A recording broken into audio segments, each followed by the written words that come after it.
নমস্কার বন্ধুরা, উচ্চ মাধ্যমিক পরীক্ষায় একাধিক বিধিনিষেধ জারি করে দেওয়া হয়েছে। তার পাশাপাশি 144 ধারাও জারি করে দেওয়া হয়েছে। বর্তমানে একাধিক নতুন নোটিফিকেশন জারি করা হচ্ছে।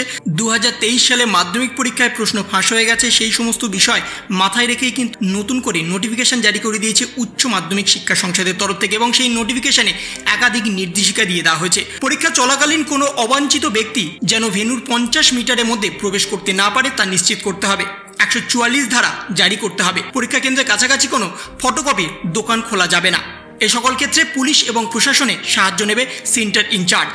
তার সাথে আরও বলে দেওয়া হয়েছে, প্রতিটি পরীক্ষা কক্ষে পরীক্ষার্থীরা আসন গ্রহণের পর এবং প্রশ্নপত্র বিতরণের পূর্বে অর্থাৎ 10:15 মিনিটের পূর্বে কক্ষে দায়িত্বপ্রাপ্ত দুজন ইনভিজিলেটর নিশ্চিত করবেন যে পরীক্ষা কক্ষে কোনো মোবাইল ফোন বা যোগাযোগের কোনো মাধ্যম নেই। পরীক্ষা কক্ষে কোনো মোবাইল ফোন বা অন্য কোনো যোগাযোগের মাধ্যম নেই, এই বিষয়টি নিশ্চিত করার পরেই প্রশ্ন বিতরণ করা হবে। তার সাথে আরও বলে দেওয়া হয়েছে, ভেন্যুর ভিতরে মোবাইল ফোন বা অন্যান্য ইলেকট্রনিক যন্ত্র নিয়ে প্রবেশ করা কঠোরভাবে নিষিদ্ধ। পরীক্ষার দিনগুলিতে সকাল 9টা থেকে 11টা পর্যন্ত ভেন্যুর মূল প্রবেশপথে পুরুষ এবং মহিলা পুলিশকর্মী পরীক্ষার্থীদের চেক করে নিশ্চিত করবেন যে কোনো মোবাইল ফোন বা অন্য কোনো ইলেকট্রনিক যন্ত্র প্রবেশ করানো হচ্ছে না। এগুলির পরেই তবে পরীক্ষার কেন্দ্রের ভিতরে ঢুকানো যাবে। তার সাথে আরও বলে দেওয়া হয়েছে, প্রত্যেক পরীক্ষার্থী অতিরিক্ত পৃষ্ঠা যদি সে নিয়ে থাকে, যেভাবে গৃহীত করে তার উত্তরপত্রে জমা করছেন কিনা সেটা ইনভিজিলেটর নিশ্চিত করবেন। পরীক্ষার্থীর সংখ্যা এবং উত্তরপত্র সংখ্যা মিলিয়ে নিতে হবে। তার সাথে আরও বলে দেওয়া হয়েছে, পরীক্ষা কক্ষে টোকাটুকি ধরা পড়লে, কোনো পরীক্ষার্থীর উত্তরের সঙ্গে অন্য পরীক্ষার্থীর উত্তর মিল ধরা পড়লে, কোনো উত্তরপত্রে বেশি টোকাটুকি থাকলে, অতিরিক্ত পৃষ্ঠা সম্পর্কিত